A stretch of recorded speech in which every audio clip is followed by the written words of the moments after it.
even though you're on my mind all the time. I wanna tell you, but I'm super shy, super shy. Warahmatullahi wabarakatuh. Perkenalkan, nama saya Muhammad Farul Arifin dari kelas 8B.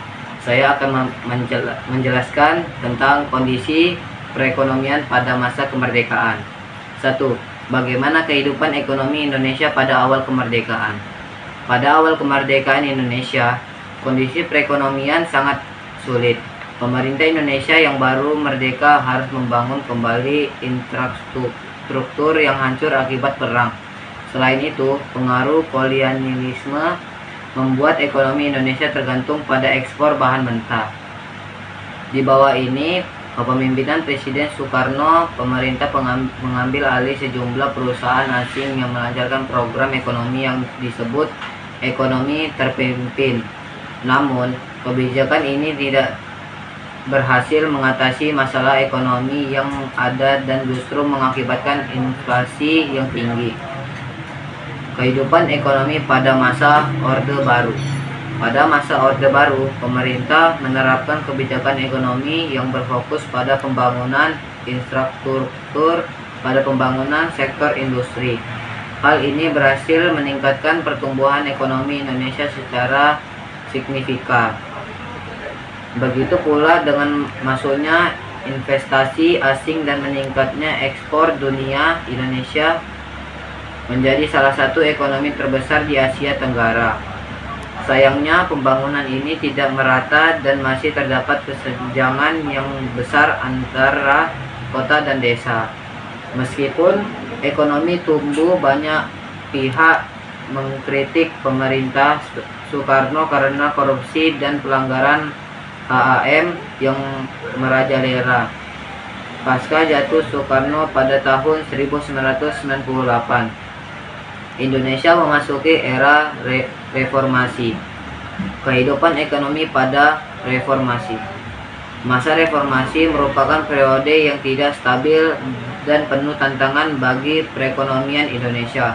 Pemerintah baru harus menghadapi dampak krisis.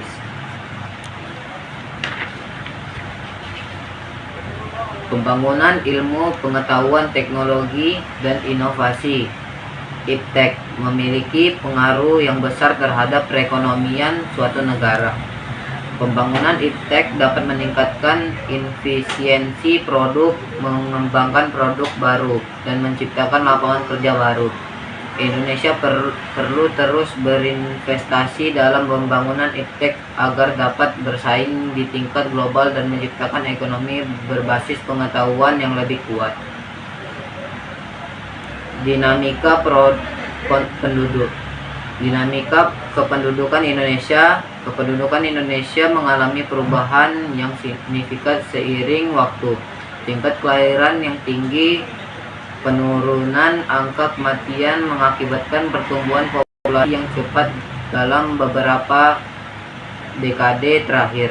Indonesia juga mengalami urbanisasi yang pesat, di mana penduduk di pedesaan bermigrasi ke kota-kota untuk mencari pekerjaan dan peluang ekonomi yang lebih baik.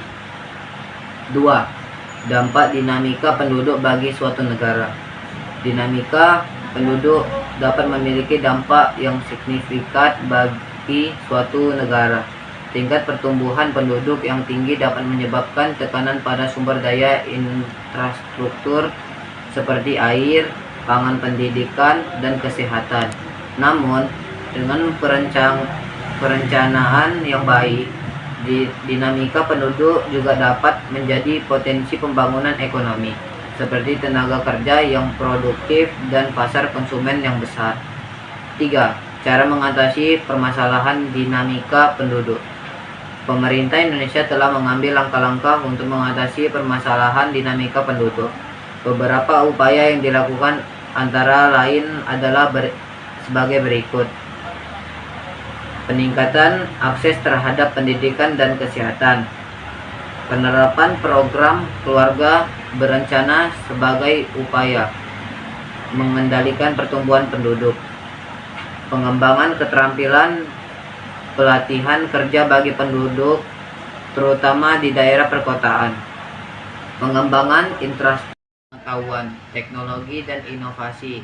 Iptek memiliki pengaruh yang besar terhadap perekonomian suatu negara. Perkembangan iptek dapat meningkatkan efisiensi produk, pengembangan produk baru, dan menciptakan lapangan kerja baru. Indonesia perlu terus berinvestasi dalam pengembangan iptek agar dapat bersaing di tingkat global dan menciptakan ekonomi berbasis pengetahuan yang lebih kuat. Dinamika penduduk.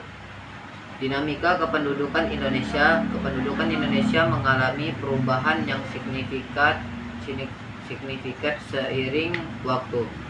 Tingkat kelahiran yang tinggi dan penurunan angka kematian mengakibatkan pertumbuhan populasi yang cepat dalam beberapa dekade terakhir. Indonesia juga mengalami urbanisasi yang pesat, di mana penduduk di pedesaan bermigrasi ke kota-kota untuk mencari pekerjaan dan peluang ekonomi yang lebih baik. 2. Dampak dinamika penduduk bagi suatu negara. Dinamika penduduk dapat memiliki dampak yang signifikan bagi suatu negara. Tinggi pertumbuhan penduduk yang tinggi dapat menyebabkan tekanan pada sumber daya infrastruktur seperti air, pangan, pendidikan, dan kesehatan. Namun, dengan perencanaan yang baik, dinamika penduduk juga dapat menjadi potensi pembangunan ekonomi, seperti tenaga kerja yang produktif dan pasar konsumen yang besar. 3. Cara mengatasi permasalahan dinamika penduduk. Pemerintah Indonesia telah mengambil langkah-langkah untuk mengatasi permasalahan dinamika penduduk. Beberapa upaya yang dilakukan antara lain adalah sebagai berikut. 1. Peningkatan akses terhadap pendidikan dan kesehatan. 2.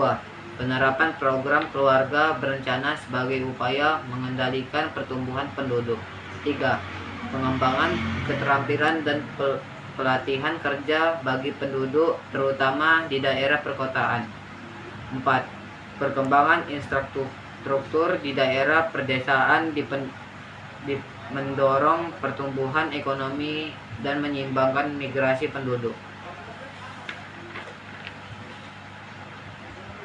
Finansial Asia pada tahun 1997 dan harus melakukan renovasi ekonomi yang mendasar.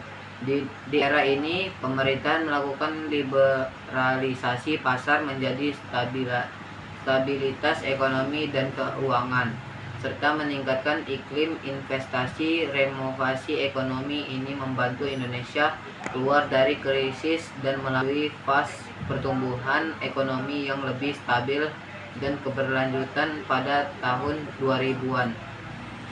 Renovasi juga membawa lebih baik kebebasan ekonomi dan demokrasi, meski masih ada tantangan dalam bentuk korupsi dan ketimbangan ekonomi yang perlu diatasi.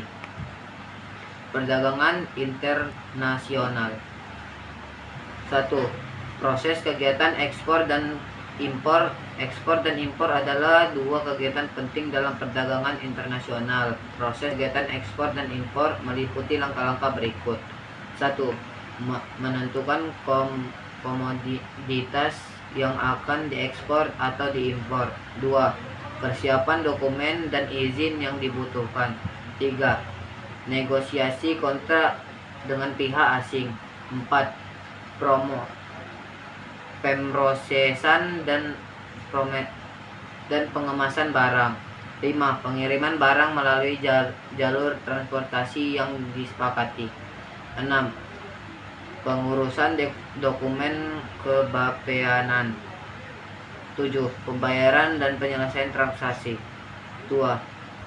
Pentingnya kerjasama ekonomi antar negara. Kerjasama ekonomi antar negara sangat penting untuk memperkuat perhubungan perdagangan dan investasi antar negara-negara. Melalui kerjasama ini, negara dapat saling menguntungkan dan mendorong pertumbuhan ekonomi. Kerjasama ekonomi antar negara juga dapat membantu negara-negara mengatasi tantangan global seperti perubahan iklim, pengelolaan sumber daya alam, pengentasan kemiskinan. Sekian informasi dari saya. Wassalamualaikum warahmatullahi wabarakatuh.